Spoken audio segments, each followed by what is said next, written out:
শুভরাত্রি। আসসালামু আলাইকুম। আপনারা শুনছেন আপনার প্রিয় লেট নাইট শো অলৌকিক সত্য। আজ হাজির হয়েছি আরেকটি শিউরে ওঠা সত্য গল্প নিয়ে। আজকের গল্পটি আমাদের পাঠিয়েছেন আমাদের একজন শ্রোতা। তার নাম আনিসুর রহমান। তিনি লিখেছেন এক হাফেজ ছাত্রের এমন একটি করুণ পরিণতির কথা যা শুনলে যে কারোর হৃদয় কেঁপে উঠবে। তবে বন্ধুরা, গল্পে ঢোকার আগে একটি সতর্কবার্তা। আপনি যদি একা থাকেন কিংবা চারপাশটা যদি খুব নিস্তব্ধ আর অন্ধকার হয়, তাহলে নিজেকে একটু প্রস্তুত করে নিন। কারণ আজকের গল্পটি শুধু একটি ভয়ঙ্কর অভিজ্ঞতা নয়, বরং এক নিষ্পাপ ধর্মভীরু তরুণকে ঘিরে এমন এক অশুভ শক্তির গল্প যা আমাদের ভাবিয়ে তোলে। ভালো মানুষের জীবনেও কি অন্ধকার তার থাবা বসাতে পারে? তো চলুন শুনে নেই আনিসুর রহমানের পাঠানো সত্য ঘটনাটি। রংপুরের এক শান্ত নির্জন গ্রামে অবস্থিত নুরানি হাফিজি মাদ্রাসা। এই মাদ্রাসার সবচেয়ে মেধাবী কুরআন প্রেমী ছাত্র ছিল হাফিজুর। তার কণ্ঠে তেলাওয়াতের মাধুর্য এমন ছিল যে দূর দূরান্ত থেকেও মানুষ আসতো শুধুমাত্র তা শুনতে। সেই কিশোর ছিল অত্যন্ত ধর্মভীরু, নিষ্পাপ, যেন আলোয় গড়া এক সন্তান।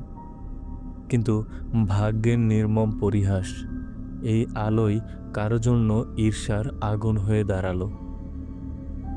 পাশের গ্রামের এক কুখ্যাত কালো জাদুকর করিম বক্স, হিংসুক, নিষ্ঠুর আর ভয়ঙ্কর।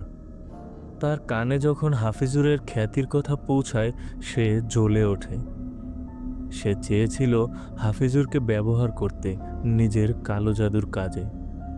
কিন্তু হাফিজুরের সরলতা তাকে কোনোভাবেই কাছে ঘেঁষতে দেয়নি। ফলে সে নেমে পড়ে এক ভয়ানক ষড়যন্ত্রে। অমাবস্যার এক রাত করিম বক্স হাজির হয় গ্রামের নির্জন শ্মশানে, হাতে নরমুণ্ড, সামনে পাঁজরের মতো সজ্জিত কালী আর তান্ত্রিক বস্তু। সে ডাকে এক ভয়াল জিনকে, বিনিময়ে চায় হাফিজুরের আত্মা। জিন এক বিকট রূপে আবির্ভূত হয়ে শর্ত দেয়, তাকে আমার কাছে উৎসর্গ করতে হবে চিরতরে। করিম বক্স রাজিও হয়ে যায়। পরদিন থেকে বদলে যায় হাফিজুর। যে ছেলেটা শান্ত, ভদ্র, শ্রদ্ধাশীল, সে হয়ে ওঠে উগ্র, হিংস্র। তার চোখে নামে অশুভ ছায়া। সে আর কোনো কোরআন তেলাওয়াত করতে পারে না। তার কণ্ঠস্বর বিকট হয়ে যায় অমানবিক, যেন পশুর মতো। ছাত্রদের মারধর করতে থাকে সে। গভীর রাতে জেগে ওঠে এবং তার চোখে আগুন, মুখে হাসি। তবে সেটা হাসি নয়, ছিল এক বিভীষিকাময় বিকৃত রক্ত চোখের হাসি। এক রাতে সে হঠাৎই ঘুম থেকে উঠে মাদ্রাসার সব ছাত্রকে জাগিয়ে তোলে। তার মুখ থেকে রক্তের ফোঁটা, চুল ছিঁড়ে ফেলছে নিজের। ছাত্ররা দৌড়ে পালাতে থাকে। শিক্ষকরা ভয় পেয়ে তাকে এক কক্ষে আটকে রাখে। কিন্তু সেই কিশোর তখন যেন এক দৈত্যের রূপ নিয়েছে। দরজা জানালা ভেঙে বের হওয়ার চেষ্টা করে এবং হু হু করে হেসে ওঠা যেন পুরো মাদ্রাসা কাঁপিয়ে দিচ্ছে। তার বাবাকে ডেকে আনা হয়।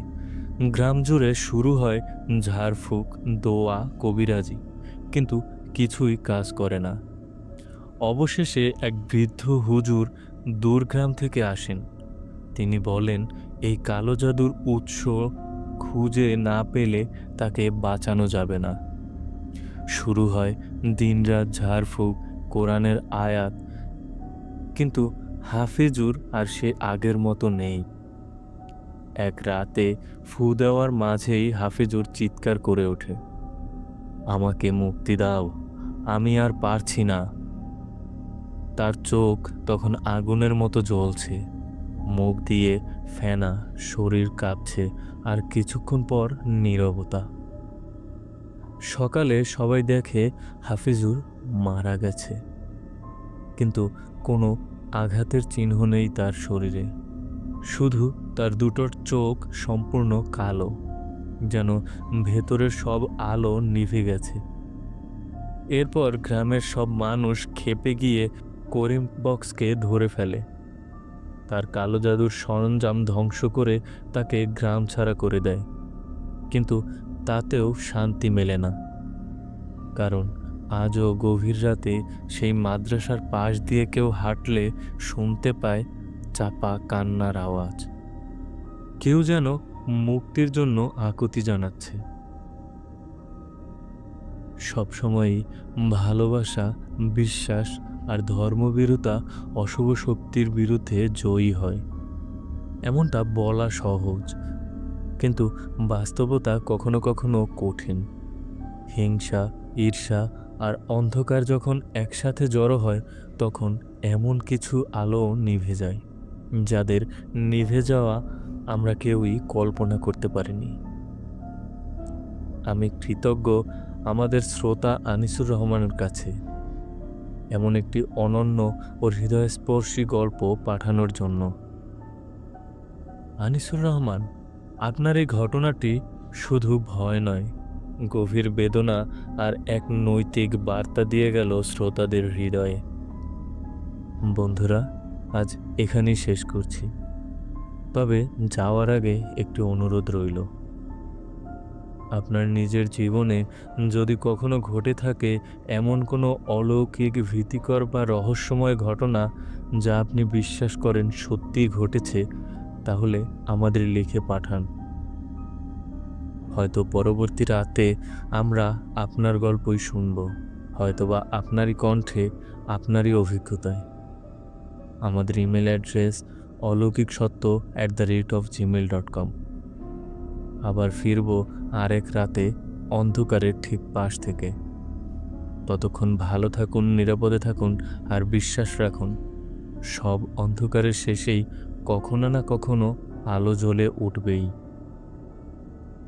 আল্লাহ হাফেজ।